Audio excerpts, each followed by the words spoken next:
সকাল থেকেই আমাদের এই শাহাপুর কালীতলা বাজার থেকে আমরা শুরু করেছি আমাদের দেশের প্রধানমন্ত্রী নরেন্দ্র মোদীজি আমাদের যে ঐতিহাসিক জনসভা আমাদের বাইপাসের পাশে শাহাপুর বাইপাসের পাশে আগামী 17ই জানুয়ারি শনিবার দিন বেলা 1টার সময় যে ঐতিহাসিক জনসভা হবে সেই জনসভায় আমাদের দেশের প্রধানমন্ত্রী নরেন্দ্র মোদীজি পশ্চিমবঙ্গের মালদা জেলা সহ পশ্চিমবঙ্গের সমস্ত মানুষের উদ্দেশ্যে তিনি সেদিন সম্বোধন জানাবেন। তো আমরা সেদিনকার যে ঐতিহাসিক যে পরিবর্তন সংকল্প সভা, এই সভায় যাতে সমস্ত মানুষ যান এবং আমাদের দেশের প্রধানমন্ত্রী নরেন্দ্র মোদীজি যাকে এক নামে এক ডাকে সবাই চেনেন, তো সবাই যাতে সেদিন উপস্থিত থাকেন তার জন্যই আমরা আমন্ত্রণপত্র সবার কাছে আমরা সবার বাড়ি বাড়ি গিয়ে এবং দোকানে দোকানে গিয়ে মানুষকে আমরা পথ চলতি সমস্ত মানুষকে আমরা এই পত্র বিলি করছি, আমরা সমস্ত মানুষের কাছে পৌঁছে দিচ্ছি।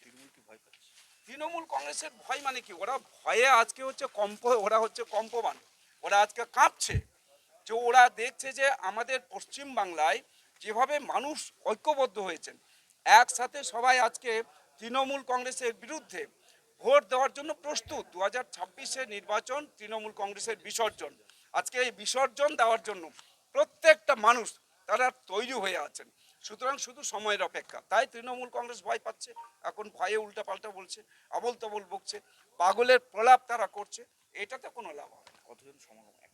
আমাদের লক্ষাধিক সমাবেশ হবে সেদিন। এইখানে যে সমাবেশটা হচ্ছে ঐতিহাসিক হবে এবং লক্ষাধিক মানুষ সেদিন আমাদের মালদা জেলা সহ পার্শ্ববর্তী জেলা থেকেও সমস্ত মানুষ তারা আসবেন সেদিনকার এই জনসভায়। আমাদের দেশের প্রধানমন্ত্রী নরেন্দ্র মোদীজি আমাদের রাজ্যের এবং বিশেষ করে আমাদের উত্তর পূর্ব ভারতের তিনি বেশ কিছু উন্নয়নের বিষয়ে সেদিন তিনি বক্তব্য রাখবেন। এখানে আমাদের বন্দে ভারত স্লিপার ট্রেন তারা আনুষ্ঠানিকভাবে আমাদের গৌহাটি থেকে শুরু করে কলকাতা পর্যন্ত যাচ্ছে, গৌহাটি থেকে কলকাতা, কলকাতা থেকে গৌহাটি, এই ট্রেনের তিনি সেদিন আনুষ্ঠানিক উদ্বোধন করবেন আর সাথে আরও কয়েকটা ট্রেনের উদ্বোধন করবেন। ধন্যবাদ। চলো।